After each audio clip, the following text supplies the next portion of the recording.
एक बार की बात है, एक बड़े से हरे मैदान में सेब का एक बड़ा सा पेड़ था। एक बच्चा रोज उस पेड़ पर खेलने आया करता था।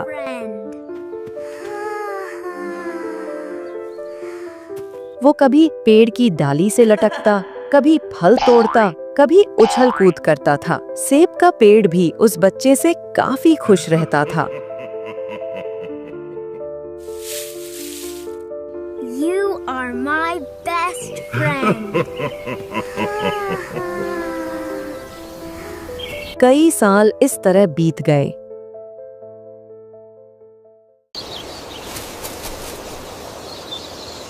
अच्छा, एक बात बताओ, तुम्हें गॉड ने इंसान क्यों नहीं बनाया? इस दुनिया में सबका काम अलग अलग है। मैं कुछ समझा नहीं। जैसे मेरा काम है तुम्हें छाया और फल देना और परमेश्वर की महिमा करना। ओह, मेरा काम क्या है? तुम्हारा काम है उस जीवित प्रभु की महिमा करना और लोगों को उसके बारे में बताना। तुम्हारा मतलब प्रभु यीशु? हाँ, बिल्कुल सही। अचानक एक दिन बच्चा कहीं चला गया। अब मैं चलता हूँ, माँ मेरा इंतजार कर रही होगी। हाँ ठीक है, लेकिन कल जरूर आना। हाँ पक्का। और फिर लौट के नहीं आया।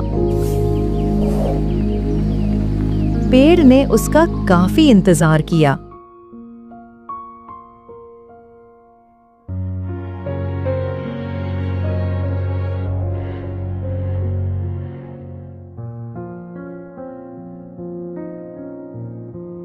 पर वो नहीं आया। अब तो पेड़ उदास हो गया।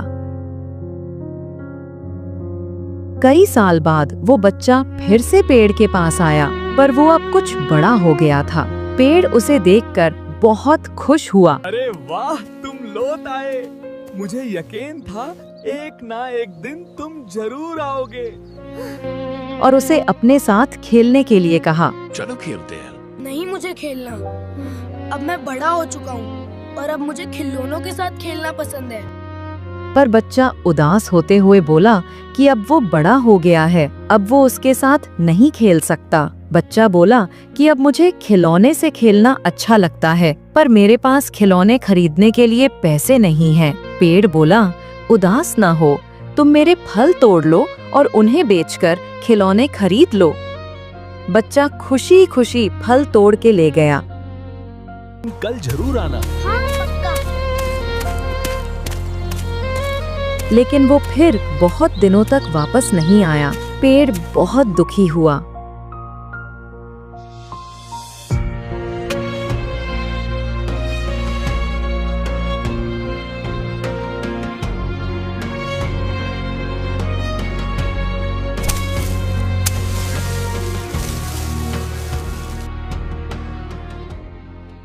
अचानक बहुत दिनों बाद बच्चा, जो अब जवान हो गया था, वापस आया। पेड़ बहुत खुश हुआ और उसे अपने साथ खेलने के लिए कहा, पर लड़के ने कहा कि वो पेड़ के साथ नहीं खेल सकता। अब मुझे कुछ पैसे चाहिए, क्योंकि मुझे अपने बच्चों के लिए घर बनाना है। पेड़ बोला, मेरी शाखाएं बहुत मजबूत हैं, तुम इन्हें काट कर ले जाओ और अपना घर बना लो। अब लड़के ने खुशी खुशी सारी शाखाएं काट डाली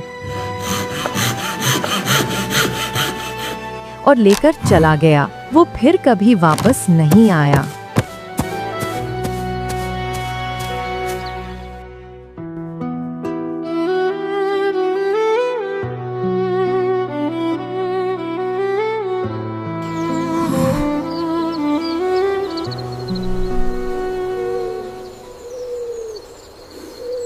बहुत दिनों बाद जब वह वापस आया तो बूढ़ा हो चुका था।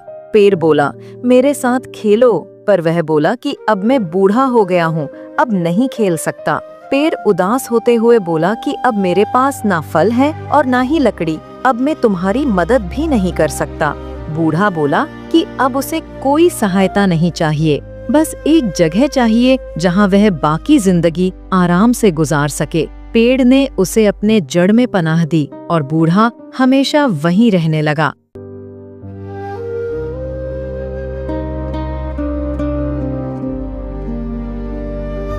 दोस्तों, इसी पेड़ की तरह हमारे माता पिता भी होते हैं। जब हम छोटे होते हैं तो उनके साथ खेलकर बड़े होते हैं और बड़े होकर उन्हें छोड़कर चले जाते हैं और तभी वापस आते हैं जब हमें कोई जरूरत होती है।